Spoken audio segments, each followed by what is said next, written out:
First things first, I'm the realest. Fala minha linda, fala meu lindo. Você já sabe, eu sou o professor Rodrigo Pensador e esse é o canal de História e Educação, feito para você, por você e para mais ninguém. No vídeo de hoje, vamos falar de um sociólogo chamado Sérgio Buarque de Holanda, na sua obra As Raízes do Brasil. O que ele tem para falar nessa obra? Qual que é a raiz do Brasil? Qual que é a origem do Brasil? Está imperdível. Para a gente saber a postura ética do povo brasileiro, nós devemos nos remeter às origens históricas a partir do comportamento humano dado por esse sociólogo brasileiro da segunda geração. Quer saber mais sobre ele?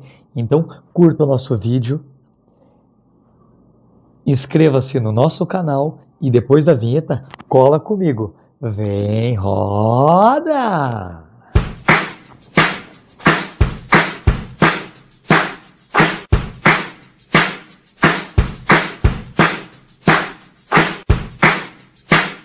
Fala minha linda, fala meu lindo. No vídeo de hoje vamos falar um pouquinho sobre o resumo da obra Raízes do Brasil de Sérgio Buarque de Holanda. Esse filósofo da segunda geração foi influenciado pelo alemão Max Weber. Ele estudou boa parte da sua trajetória acadêmica na Alemanha. E lá ele foi influenciado pelas ideias de Max Weber. Só para vocês saberem, Sérgio Buarque de Holanda nasceu em 1902, morreu em 1982. Então, agora que a gente falou um pouquinho sobre o histórico dele, vamos ver o que ele tentava desenhar aí para entender a sociedade brasileira. Todos os filósofos, sociólogos bebem uma fonte. A fonte que o Sérgio Buarque de Holanda bebeu foi em Max Weber. Max Weber ele criou aquilo que ele chama de ação social. 4 tipos de ação social. Ou seja, para o Max Weber, o homem age pautada em 4 intenções. Para que a gente entenda por que a sociedade age em grupo, a gente tem que entender as motivações individuais. E a motivação individual que nos cabe entender aqui é aquilo que o Max Weber falava sobre ação racional em relação a fins.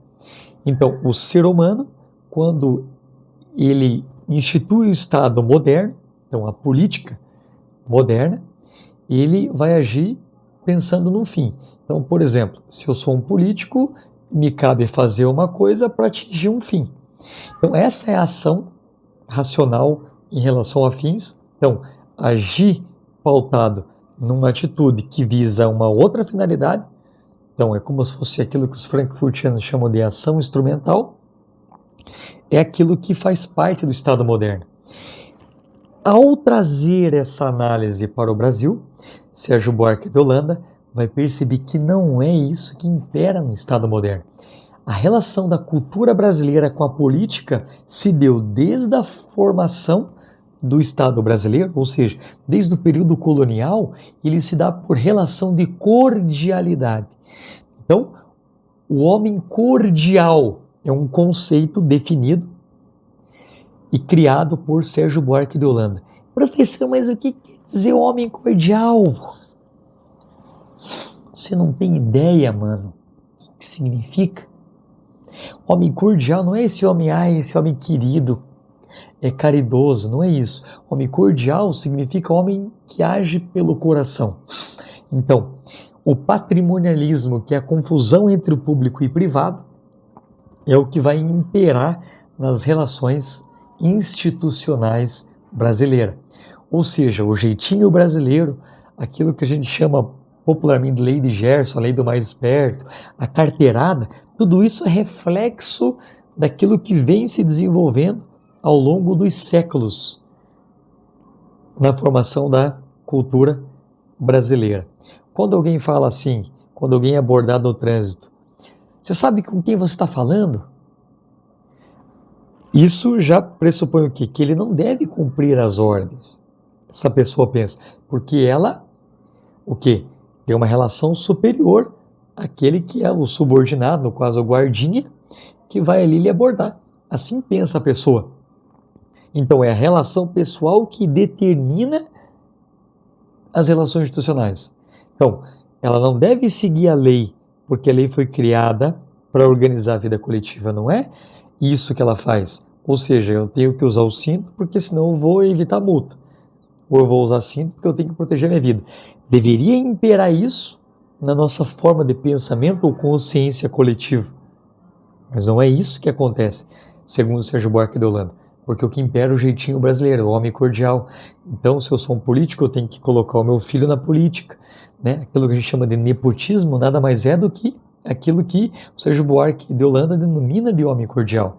É a confusão entre o público e o privado. O critério não vai ser competência técnica, vai ser o quê? O lado emocional. Eu gosto dessa pessoa, vou colocar ela para trabalhar comigo. Por que existem cargos comissionados na política? O que o professor está dizendo?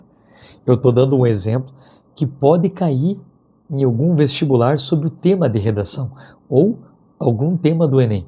Não esqueça, o Enem sempre cobra temas relacionados à ética ou relacionados à política. Quando tiver alguma crítica à política, você pode usar o conceito de homem cordial denominado por Sérgio Buarque de Holanda na obra Raízes do Brasil. Então a confusão entre o público e o privado é o que vai determinar as relações público. Se a gente entender a corrupção hoje, fraude em licitação, como o professor tem um vídeo aqui, né, mostrando o superfaturamento, propina, então eu ajudo a tua empresa se você me ajudar. Isso, ou seja, a atitude de corrupção, aquilo que é imoral, é reflexo do quê? Daquilo que está no gene da nossa cultura, que é essa prática de confundir o público com o privado, também entendido como patrimonialismo. Conseguiu entender o que é o patrimonialismo? Tem alguma dúvida? Deixe sua crítica e sugestão embaixo que iremos comentar para vocês, meus queridos. Espero que tenham gostado de mais um vídeo. Não esqueça, curta o nosso canal e inscreva-se também no nosso canal para receber as notificações e ficamos para o próximo vídeo. Não percam! E não esqueçam, eu sou o professor Rodrigo Pensador e esse é o canal de História e Educação, feito para você, por você e para mais ninguém. Um forte abraço e até a próxima!